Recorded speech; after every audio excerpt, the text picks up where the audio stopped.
this here.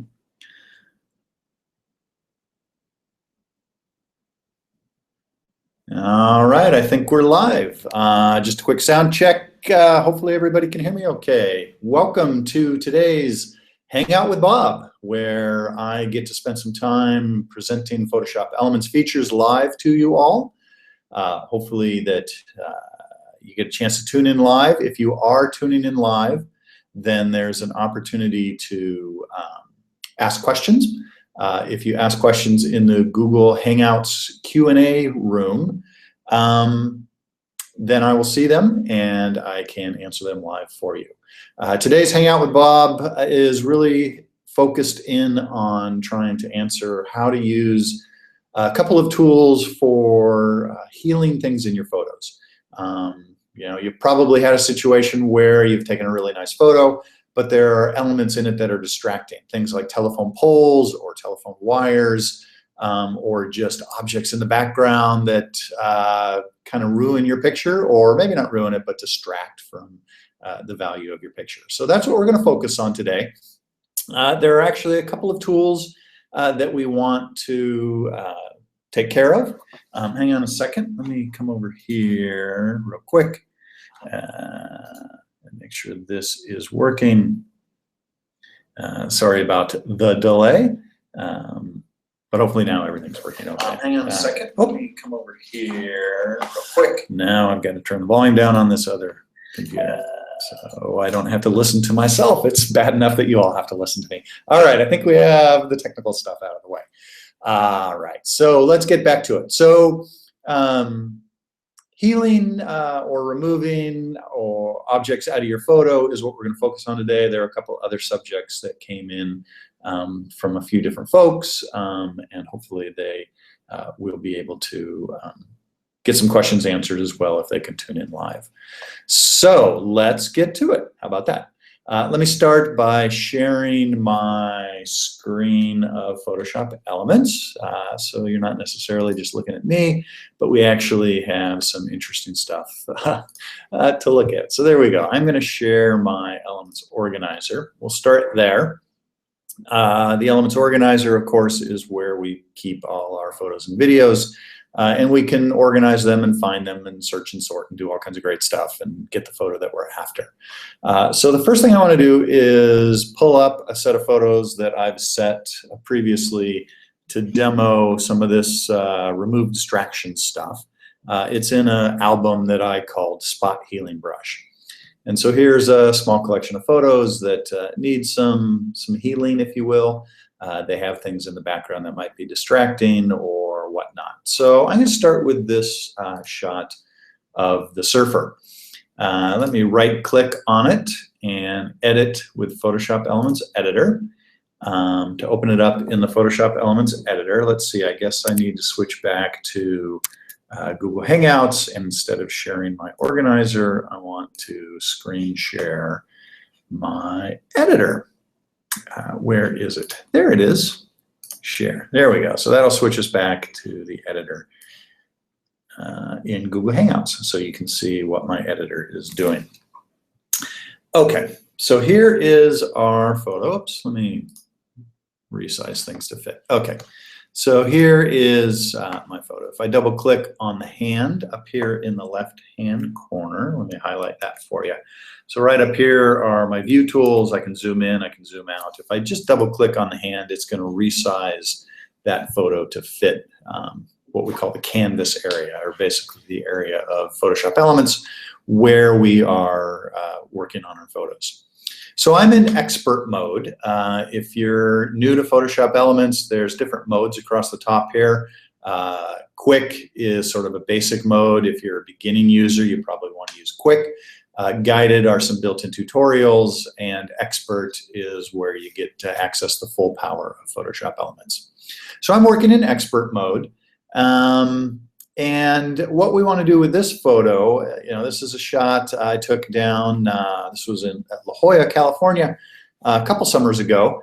It was a great time for taking some surfing photos because the sun was setting behind these guys and shining really nicely through the waves. And I got a lot of really nice photos this day. But of course, there were people out surfing with this guy. He didn't have the waves to himself. If I zoom in and kind of move around, you can see these guys in the background, right? They're a bit distracting. They were out there waiting for waves and sort of not ruin this picture of this guy that I got as the main subject of my photo, but they're a bit distracting. And so I want to remove them from my photo. Now, there are a couple of tools that help me do that. Over here in our toolbar on the left, let me get my highlighter up. These two tools right here. One of them is called the healing brush, and that will heal stuff out of my photo. The icon is a little band-aid, kind of cute. And the second one is the clone stamp tool. And they both serve different purposes for removing distractions in your photos. And I'm going to show you how both of them work and sort of discuss the trade-offs of when you might want to use one versus the other. So with that, let's get started. So the first thing I want to do is over here on the right in my layers panel. Now, if your layers panel is not showing up, this little icon down in the bottom right, the layers icon, you know, if you see that, no layers panel, just come down here, click on this layers icon, and it will open up your layers panel. Layers, think of layers as just sort of stacks of photos on top of each other. And you're looking down from the top of the stack, and so whatever is on the top is the one you see. Anything underneath is hidden unless you've erased part of the layer that's on top. So I want to preserve my original layer, and the way I do that is just drag and drop it to the new layer icon, and it'll make a copy. So my original layer is called background, and if I drag and drop the background to my new layer icon, it creates a background copy. So now anything that I do on this background copy doesn't affect my original layer, so I can toggle back and forth and see the before after very easily. Okay, so let's get to it. Let's start to remove these background distractions from my photo. So what I want to do is zoom in so we can see what we're working on. I would click on the zoom tool over here on the left and just kind of start clicking to zoom in to where I can see these guys. If I need to pan around, if I hold my space key down, the zoom tool turns into the pan tool or the hand tool, and I can drag this image around and sort of get things centered wherever I want. So these two guys in the background, that's what I'm focusing on right now. And what I want to do is first show you the healing brush. So right here, I'm going to click on this tool. This is our healing brush tool. Again, looks like a Band-Aid. And there's actually sort of two tools in this category. If we look down here in our tool options, down along the bottom, your tool options may not be showing. It might look like this. If that's the situation, if you click this icon right here, tool options, that will, no, I don't want to enable dictation. Not sure where that's coming from. I want to show my tool options by just clicking that, and it'll open up this tool options panel. So within the healing brush, there's actually two different kinds of healing brush. There's the spot healing brush, which I'll show first. And then if I click here, there's just the regular healing brush, and I'll show you that in a minute. But I want to start with the spot healing brush. It's sort of the easiest tool to use. It automates much of the work in Photoshop Elements around removing distractions in your photo. And simply, all you want to do is come into your spot healing brush, make sure that some of these options are set properly. Now, type is an important one. It defaults to content aware. There's some other choices. Proximity match, create texture. I'm going to skip those right now because content aware is really the one where all the power is. The others are sort of special purpose options. So just leave the type to content aware. If it's not set to content aware, go ahead and click on that to set it to content aware. Your brush size is something that you want to set, and there's lots of different brushes. For most cases, you want to use kind of a soft-edged brush. So scroll around, find one of these brushes that looks kind of like this sort of feathery look here. In the middle means it's a soft-edged brush. Go ahead and select that, and then set your size here. The size slider will control the size of your brush. Hold on just a second. Turn that off and turn that off. There we go. Sorry for the distraction. So the size of your brush is kind of important. You want it as small as possible to remove the object that you're going to be removing. So we want to set it right here. Hopefully you can see my cursor. I'm not sure you can actually see my cursor in the Google Hangout. That would be really unfortunate. But set your brush size to about the same size as the object that you're trying to remove. There's a couple ways to set your brush size. One is the slider here. You can just grab this and slide it up, slide it down, or you can use the keyboard shortcuts, the right bracket and left bracket. The right bracket will make it bigger, the left bracket will make it smaller, and the bracket keys are the ones on your keyboard just to the right of the P key. So go look for your P key and those two keys to the right, the square bracket things, left bracket, right bracket, are keyboard shortcuts for adjusting your brush size. I use that all the time, so that's really a good one to know. And then once you get your brush size set, simply paint over the object. So I'm just going to paint over this first guy in the background, and you can see Photoshop Elements has done a bunch of sampling of the area that I want to remove. It's done a bunch of what we call content intelligence using the content aware feature to figure out how to fill in the hole that I painted over. It looks everywhere in my photo, trying to find some pixels that are similar and fills in that hole. Let me do it again here for this guy, and I'm just going to paint over that guy, and it's going to fill in the hole.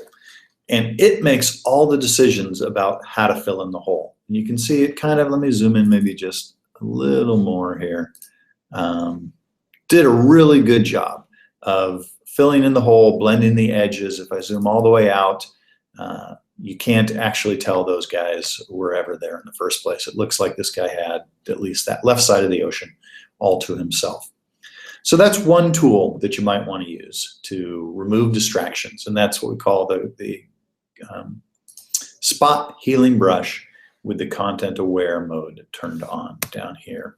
Let's see, let me do that highlighting thing because I think that shows up hopefully over Google Hangouts, even though my cursor doesn't seem to be. That's really unfortunate. Okay, so now that's the basics of the spot healing brush, and it works best when the thing you're trying to remove is sort of out on its own, you know, in a big grassy field, out in the ocean. There's not a lot of detail around the subject that you're trying to remove. And when that's the case, as in this photo with these surfers in the background, the spot healing brush really does a fantastic job. So let me move over to these other guys. I'm going to zoom into these two surfers in the background and start off by showing you how the spot healing brush works. And again, click on the spot healing brush to select it and set my brush size to be, you know, a little smaller than the thing I'm trying to remove, and just paint over that thing I'm trying to remove, something like that. And you can see the spot healing brush has gone and done its magic. It's removed the thing I painted over, and it's done its best to figure out how to fill in the hole. And here's a situation where it didn't do such a great job. You can see down along the bottom, it didn't really get the splashes filled in properly. And I can kind of tell that this photo has now been messed with. And that's not at all the effect that I want. I want it to look natural. I want it to look like it's actually, you know, was never there in the first place. So I'm going to do an undo down here at the bottom. Just click undo to bring that guy back. And now instead of using the spot healing brush, what I want to use is the clone tool. So that's this second tool down here in the right side of the enhance menu. And again, I'm sorry you can't see my my cursor, but hopefully these highlights are showing up, although I'm not entirely sure they're showing up either. Boy, I got to work on some of the technical stuff of these Google Hangouts. Anyway, this tool down here, our our clone stamp tool, is what we want to use to sort of take more control over things. And the way the clone stamp tool works is I can identify a particular area in my photo and clone or copy that area onto another section of my photo. And the way that works is I first select my clone stamp tool. Again, down in my tool options, there's a couple different options. There's the pattern stamp. Make sure that's not selected. Make sure the clone stamp is selected. Pick a soft edged brush, works the same way. Just sort of pop up and find one that's got some soft edges. I can control the size of my brush. I can control the opacity. I'll show you that in a second. I'm going to start off with it at 100%. And there's some other things that you can fine tune things, but just leave them for the default as most, leave them set to their defaults for most situations. And so the way this clone stamp works is I first need to identify what part of my photo I want to copy. And I do that by holding my Alt or Option key down. And when I put my cursor over, I'm going to put it over this guy on the right. And I know you can't see my cursor, unfortunately, but this guy that's a little more defined, I'm going to hold my cursor over him, and I'm going to hold my Alt or Option key down, and the cursor changes into a little kind of target symbol. And then I just click. And what that does is tell Photoshop Elements that that is the area of the photo I want to copy. And then when I move my cursor somewhere else, again, boy, really, I guess you can't see these, so I really apologize for that. But when I move my cursor somewhere else, and I'll move it sort of the top left here, you can see sort of a shadow. When you're trying this at home, you'll be able to see a shadow. You can't see it on my screen. It's really unfortunate. Oh, wait, there it is. Now, yeah, so you can see it. Great. So you can see as I move my cursor around, what I've done is it's showing me what I'm about to stamp or copy or stamp onto my photo. And if I click and hold and just start painting, you can see two things going on. You can see I'm painting in that place where I told it I want to copy from. And the more I paint, it's kind of a bigger area, the more it copies from that area that I identified using my Alt or Option key, depending upon whether I'm Windows or Mac. And when I let go, it goes ahead and paints that in.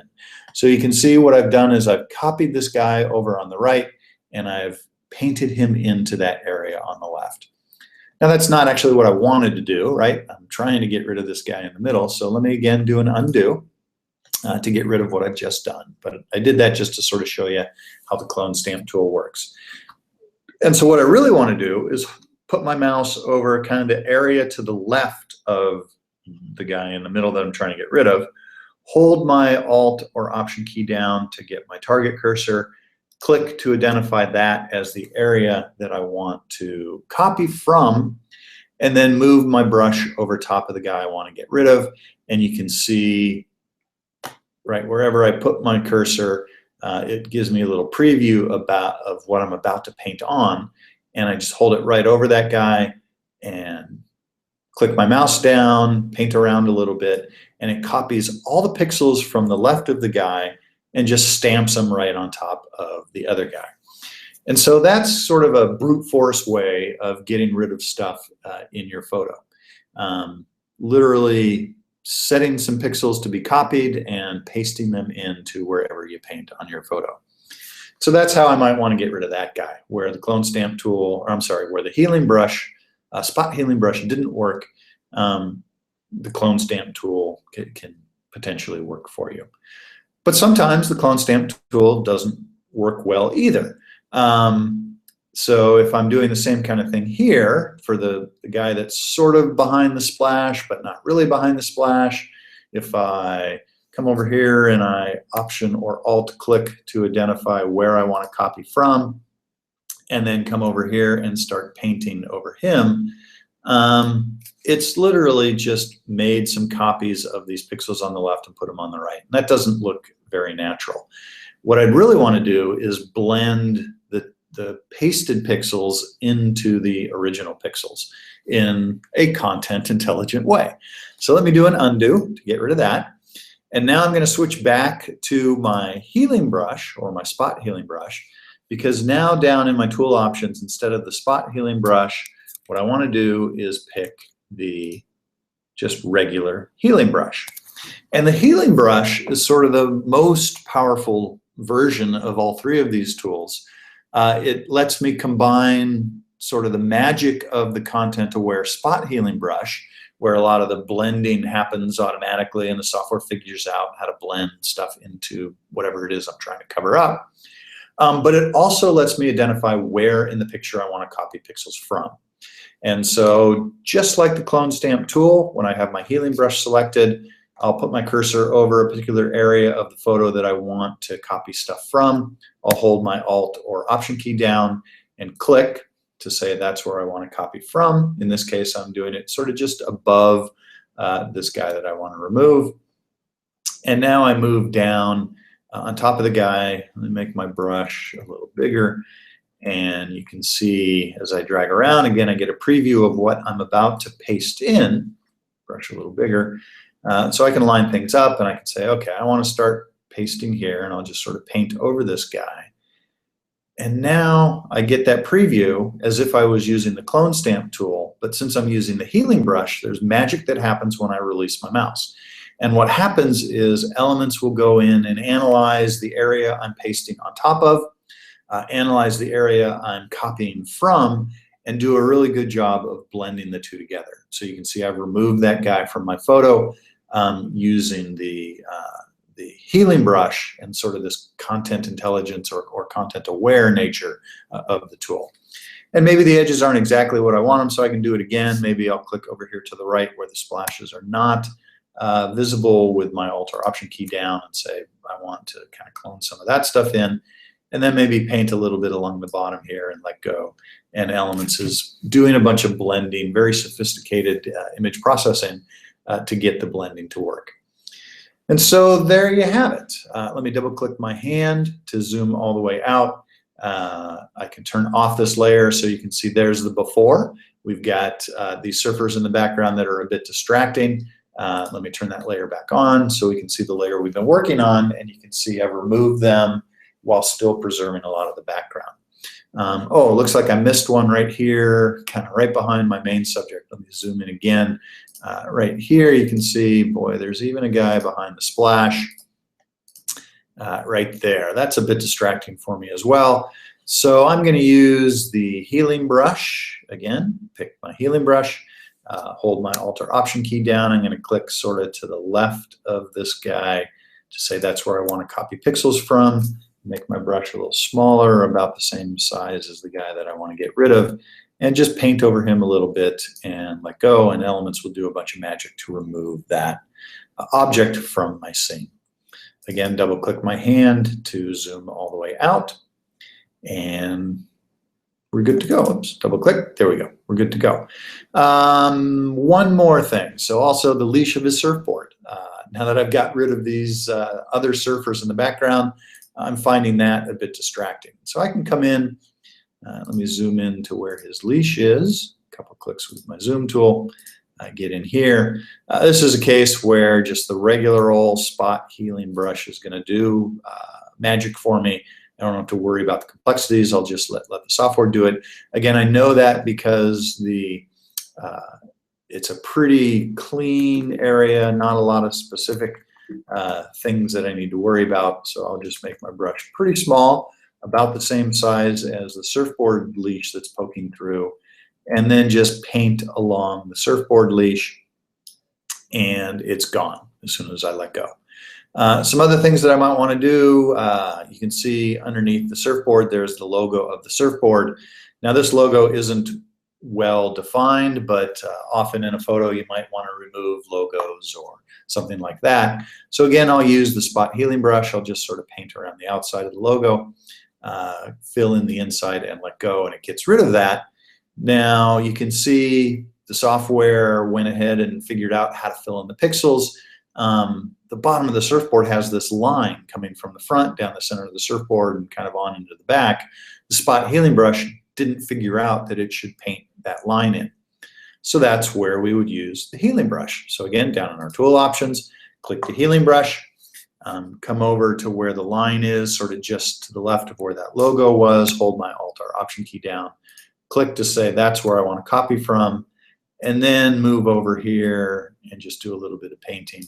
And you can see now it's putting in the line just a little bit. It's kind of subtle, but it's there, so that when I'm zoomed all the way out, I actually have that line going all the way. So there you have it.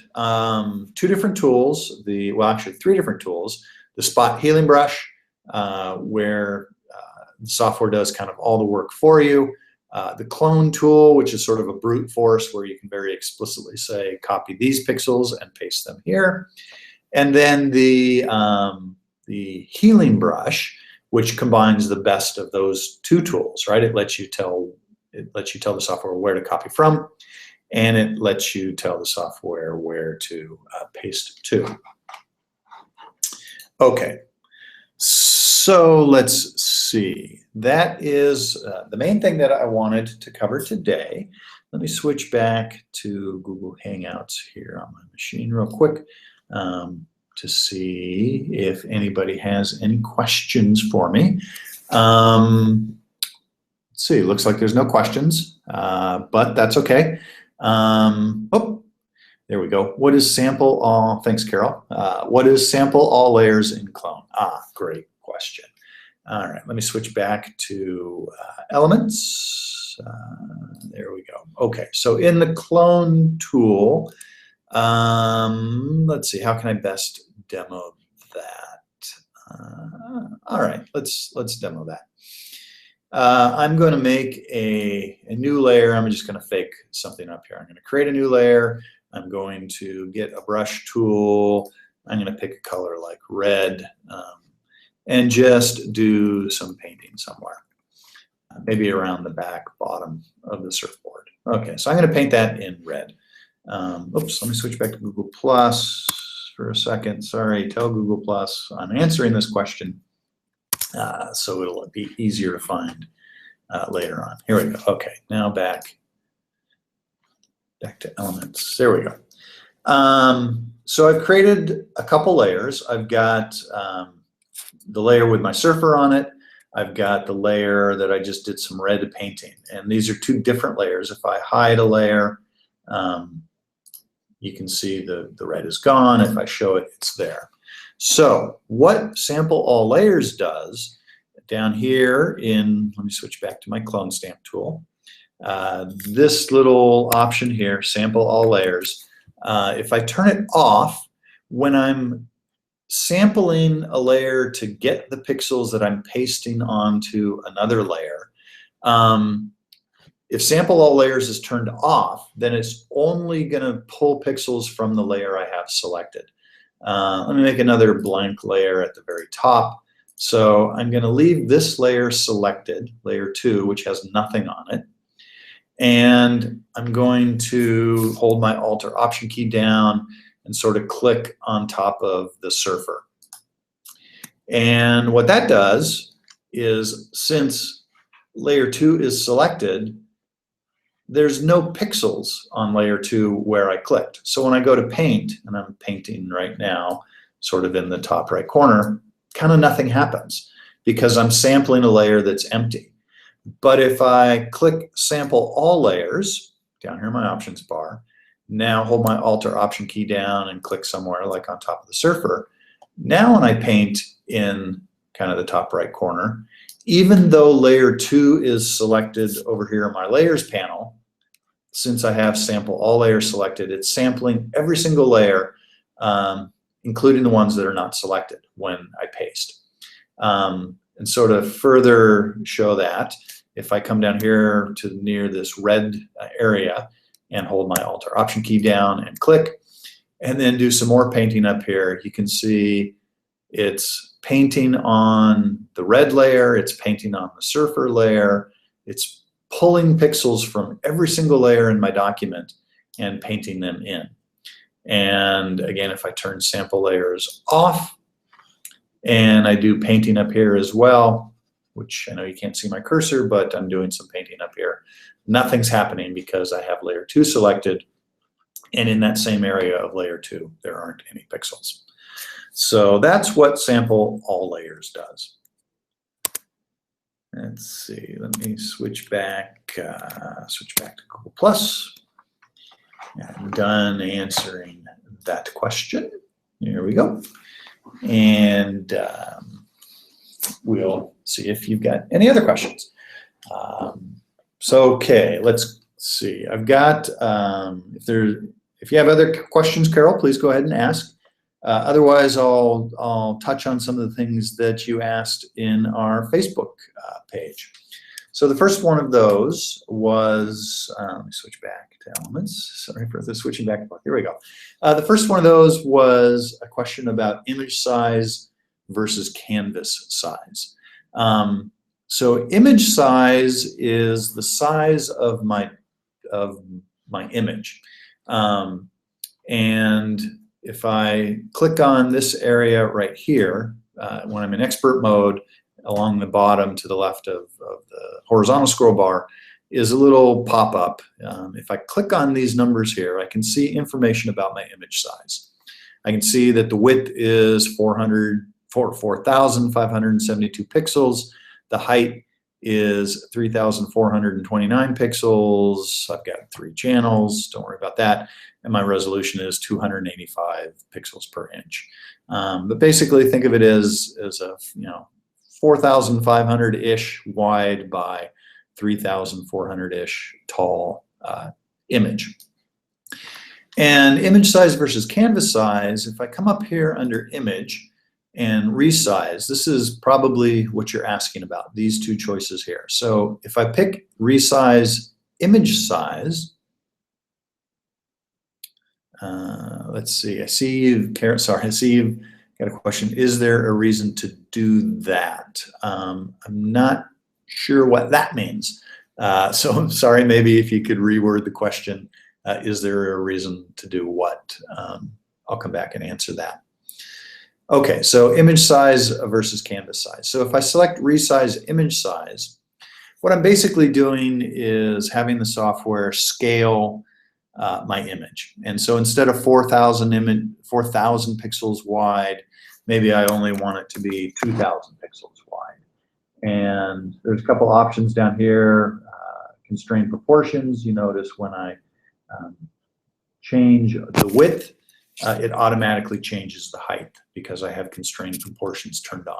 Most times that's what you want to do, unless you want to specifically skew your image somehow, distort it, height versus width. But if I just type in 4,000 and click OK, what that will do is resize my image to now, if I click down here, I've now got a 2,000 pixel wide by 1,500 pixel tall document. I basically resized my entire image. Now, you would do resize image when you're trying to reduce the size of an image because you want to send it and you have a really huge document because you have a high resolution camera, and you don't want to send multi-megabyte files around. If you resize it down to fewer pixels, then the size of your file will be smaller. You might want to size it up if you're trying to do some very fine work. And you need lots of pixel resolution to get into the gory details, then you could size it up as well. So that's what image size really is.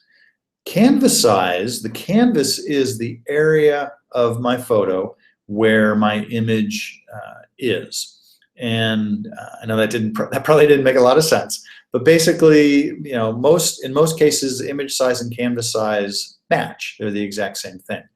But what if I wanted to add maybe some extra area around? This gray area isn't part of my image. That's just the background from Photoshop Elements. If I right-click on the gray area and change it to black, I can set this background any color I want, even a custom color. If I wanted it blue, select a custom color. If I liked, I don't know, green as a background, right? But this isn't my document or my image. This is just, when there's nothing there, as I zoom out more and more, that's just what Photoshop Elements does to paint the background. But what if I wanted to actually paint out here, or copy and paste something, or add some text, or that kind of stuff? Well, that's where canvas size comes into play.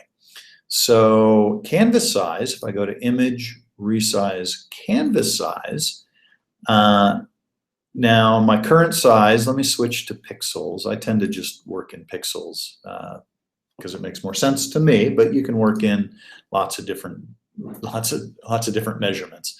But I usually just switch it to pixels. So you remember we changed our image size to 2000 pixels by 1500 pixels using the image resize image size feature. So that's what our canvas size is. They match. But what I can do is I can now say, gee, instead of 1500 pixels tall, I want it to be 2000 pixels tall. And I can select that and just type in 2000. And I can decide how I want to add those extra pixels to my document. If I leave this anchor thing in the center, it will add them around all four sides. If I click on this bottom one, it'll add them to the left, top, right, leaving the bottom untouched. If I click on the top, it'll add them to the bottom and the left and the right. If I click the top left corner, it'll add them to the right side and the bottom. So you can decide how the pixels get added. I'm going to click on put the anchor on the top because I want to add all those extra 500 pixels to the bottom of my document. And I'm actually not going to add any to the left or right because we started off at 2000 pixels and we're going to stay at 2000 pixels. And then the final choice I want to make is how do I want to fill in those extra pixels? That's what this pull down here is. I can either pick my background color, which right now is white, or my foreground color, which right now is red, or white or black or gray. So I'm just going to go ahead and pick white. I want to fill it in with white and click OK. And you can see it added 500 pixels to the bottom of my image. And so now my image size is 2000 by 2000. The green area, again, the green area is not part of my image or my document, is smaller because my document is now including these white pixels along the bottom. And now I can come in and use something like my text tool, pick a color, and start typing, serves up. Maybe I wanted to select all of it and change my color to, I don't know, maybe a blue. Here we go, change it to blue, maybe make it bold and maybe give it some, cancel, maybe give it some distortion, warp my text, let's maybe make a wave out of it. Maybe move this out so we can play around with things. How bendy do I want it? All those kind of things. And sort of create some interesting text, hit the green check mark when I'm done, and then I can move that around, maybe scale it to the left and the right so it fits my document. So there you go. So that's how I would add to my canvas size using the resize canvas size. So hopefully that made sense, what the difference between resize image size and resize canvas size. Again, resize image size just scales your image, doesn't add any extra pixels around your picture, where resize canvas size, if you go up, will actually add pixels. You can also go down. If I do a image resize canvas size, switch back to pixels, and my width is 2000, my height is 2000. If I go back to maybe something like 1500, and I say I want to anchor on the bottom, meaning any changes will happen on the top and the sides, and click OK. Since 1500 is smaller than 2000, my current image size, I'm going to get warned that I'm actually going to crop off or clip off some of my document. And if I'm okay with that, I just hit proceed, and you can see it cut 500 pixels off of the top of my picture. It left the bottom, those 500 pixels we added when we increased our canvas size, and now that we're decreasing our canvas size, it's actually cropping off the top of my photo. So hopefully that explains image size versus canvas size.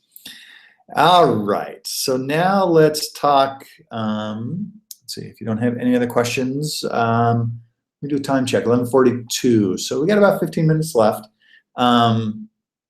I want to make sure that I get to, Carol, since you're attending live, I want to make sure I get to your other question, which was around the overlays and using backgrounds and selecting, you know, multiple parts of an overlay. I tried to answer it in the Facebook comments, but let's take kind of the last 15 minutes here today and actually show you explicitly how to do that. So back to I gotta close that file. I'm going to open a file I previously had opened. I think it was this one. Here we go. So here's a picture of my kids. Again, just sort of to keep things grounded, that green background area, just to sort of drive the point home, right? That green background area, that's sort of just the background of the canvas window of Photoshop Elements. That's not in my picture. The picture ends, you know, at the edge where the green starts.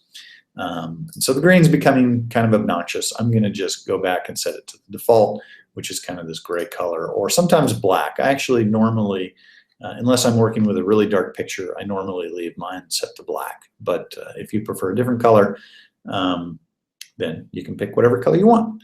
All right, so here is a picture of my kids. I don't have a picture of a sleeping baby.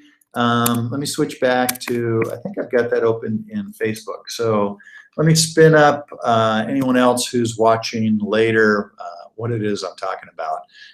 So for everybody else, Carol was messing around with a concept that we call overlays, which is overlaying one document onto another one to create kind of an effect. And she played around with a bunch of different of our built-in backgrounds and then had a couple questions. And I think the question was using, you know, this one here. She was able to cut the hole using a previous tutorial that I had to show the image of the sleeping baby through this part of the overlay. But I think she also wanted one of these other holes cut through at the same time. So let's see how we do that. So I don't have a picture of a sleeping baby. Oops, I probably switched. Sorry about that. For fun, folks, let me go back.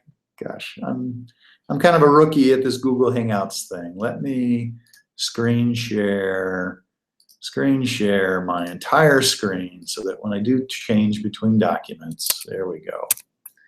It'll actually show everybody what I'm seeing. So again, here it is. These are the overlays that Carol was playing around with. She was kind enough to post them on her Facebook page, and I think it was this particular one. She was able to figure out how to cut a hole through for this section to show the sleeping baby, and also wants to be able to cut a hole through over here, or actually cut multiple holes through. So let's show you how that's done. All right, back to Photoshop Elements. There we go. So now you guys are actually seeing everything that I see on my screen. All right, so here are my kids. Actually, this picture taken a long time ago. My kids, Andy is now 24 and Alyssa's 22, and the dogs are dead. So kind of morbid there, but you know, we had a great time with the dogs. Twin dogs, boy and a girl. Dogs are great. We now have a new puppy. But anyway, this is kind of a fun picture to show this feature with.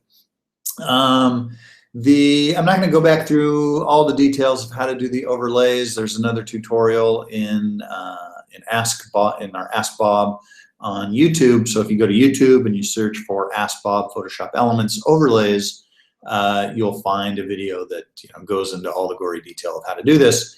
But I'm just going to kind of do it real quickly. First thing is I want to change this layer from being a background layer to a normal layer. So I just double click on that, and then I could give it a name if I want, but I'm just going to leave layer 0 as the name and click OK. And now I've got a regular layer.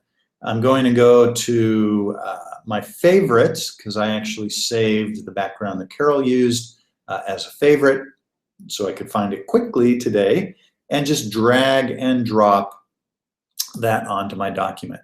Now, nothing seems to have happened when I did that, and that's because if I switch back to my layers panel, since it was a background, it actually put it as a background layer below the layer of the picture of my kids and the puppy dogs. I want to also turn this one into a normal layer, so I'll just double click that and then click OK, and it's going to go ahead and name it layer 1 because now I want to drag and drop and put it on top. And so now I can no longer see the picture of my kids and the puppies because this background layer is now on top of it. It's and covering everything up. And so the basic technique that we use is to use our selection tool to select areas of the layer that we want to cut a hole through. So over here on the left, I pick my quick selection tool. If quick selection isn't showing, then down in the tool options, there's actually 4 different selection tools that you might want to play around with. The top left one is quick selection. It's sort of my go-to tool. I use it because it's, well, quick.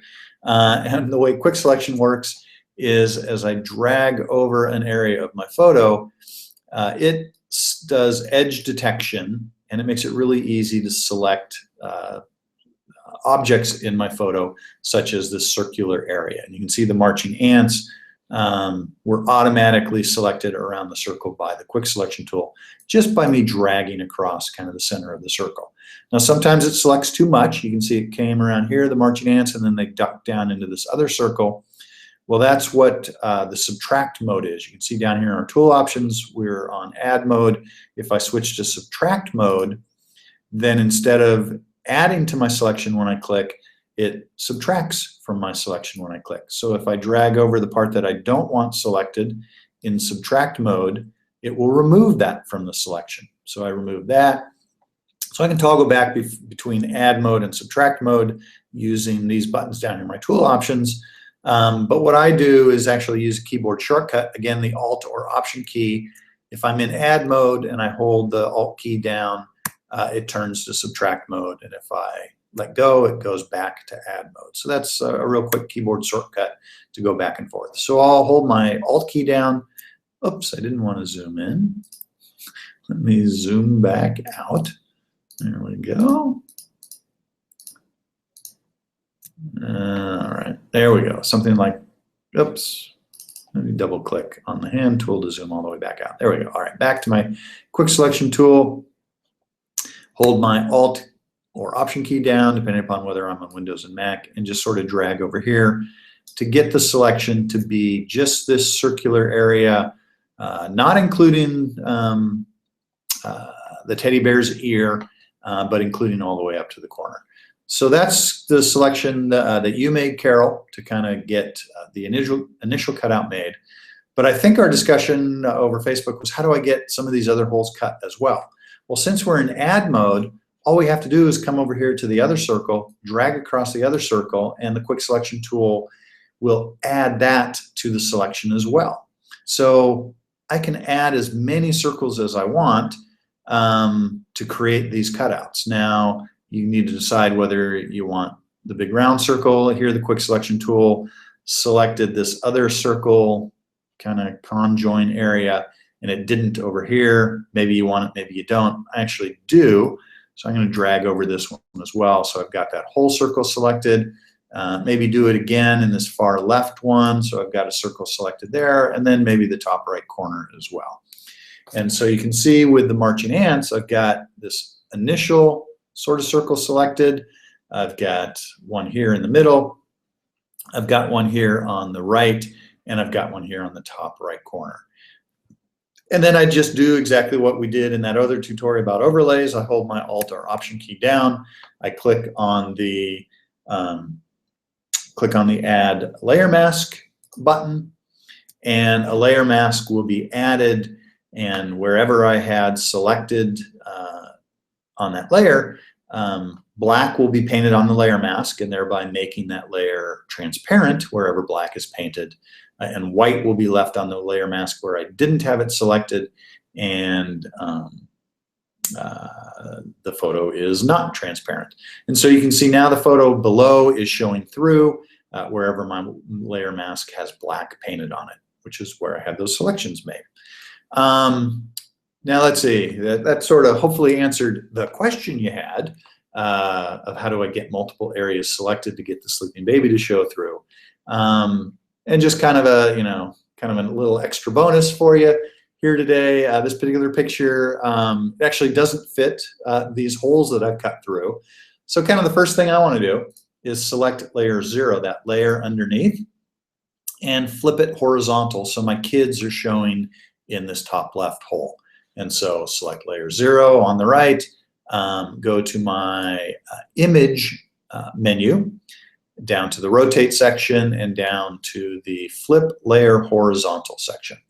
So I'm going to flip that layer horizontal, and you can see it just flipped it horizontal. Now I can use my move tool, and I can move it around so I'm showing my kids in that hole kind of centered, and one of the puppies, that was actually Callie. But now Norman, the other puppy, he's not lining up with that hole. And I can fix that by actually creating another layer over here in my layers panel. If I drag and drop layer 0 up to my new layers panel, again, it'll create a copy. You may remember that from earlier. And now I can use my move tool and drag that layer down so Norman is lined up with that hole. And you can see up here, right, I've got these 2 layers. My kids are now kind of covering layer 0. My kids in layer 0 copy are covering my kids in layer 0. I don't really want that. So I'm going to make sure layer 0 copy is selected, use my eraser, and just kind of come in, get my eraser sized about right, just kind of come in and do some erasing, there we go, around that hole of layer 0. And you can see over here in my layer palette, or my layer panel, the little thumbnail, you can see where I've erased. So now I can see my kids and Callie from the layer 0 picture. I can see Norman from the layer 0 copy picture, and things are lining up with the holes in my template. The other thing that I'm now noticing is, boy, since I move things around, there's nothing over on the right that is filling up these holes, and so this kind of looks funky. A couple things I can do. I can go edit my layer mask. So if I click on my layer mask, back up on layer 1, and then pick my my paintbrush and pick my color, my foreground color as black, I'm sorry, as white, and then paint on my layer mask with white, it'll cover up that hole and bring back the original pixels from that layer. So that's one way I can fix it. I could go fix both of those. Another way I could fix it is just to use the crop tool. Down here in my modify section of my tools on the left, I can bring up a crop tool and I can mess around with things. You either use one of the crop suggestions or just go ahead and drag it any way I want. I want a, let's see, in my options, I want no restriction.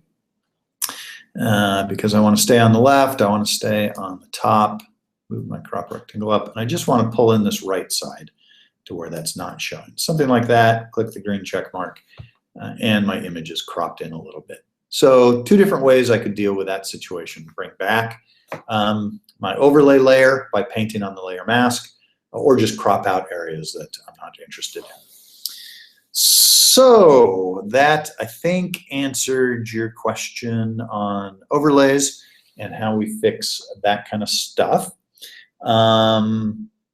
We're sort of at the end of our hour. If there's any other quick little questions, feel free to ask them now. Let me switch back to Google Plus and see. Here we go. Answer my questions. Thank you so much. I'll be watching again and again until I get it. Okay, good. Yeah, so I will. This session, of course, is being recorded, and oops, what do I want to do? I want to select that and done, and kind of select and done these, even though I probably should have done that along the way. Again, for folks, sorry, my Google Hangouts technical etiquette isn't great, but hopefully it's good enough that we're getting to the answers. So yeah, this will be recorded and posted. You can always come back and watch it anytime you want. If you have other questions, you can try and post them in the Google Hangouts area of my Google profile page. I don't monitor that very often. I actually monitor our Facebook page much more. So if you want to ask me a question, the best place to do that is on Facebook. You can either just post a message to the page here, our Photoshop Elements page. If you're not already, if you haven't already liked it, so it's in your feed, just go to Facebook and search for Adobe Photoshop Elements, and you'll get this page. And you can either post something here, just on the page, you know, where it says write something, or you can post a message in here, and I will see it. Maybe not immediately, but I do check a few times a day, and I'll try and get back to you and answer all your questions. And as Carol did, she asked some really good questions that sort of needed a real demo, and so I used her questions as the subject for today's Hangout with Bob. So until next time, that's it for me. Thanks for using Photoshop Elements. If you are on an older version and want to try Photoshop Elements 14, which is the very latest version, there is a free 30-day trial available. So here's the advertisement part of this Hangout with Bob. So just go to our Photoshop Elements page.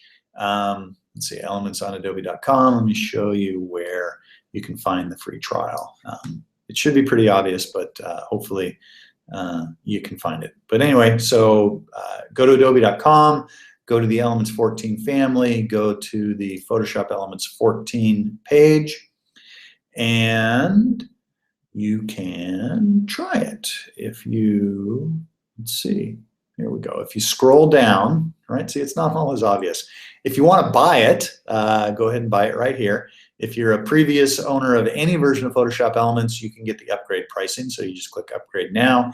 If you don't have a previous version, then just click Buy Now, and it's $99 instead of $79. But if you scroll down a little bit, if you just want to try it out for free, scroll down to this Still Deciding section and click Try Photoshop Elements Free for 30 days, and it'll ask you a couple questions. You know, are you a current user? What's your platform? Those kind of things. And download the trial and install it. It will work fully functional. There's no limitations to it for 30 days. At the end of 30 days, of course, you've got to make a decision to buy it, or it'll stop working.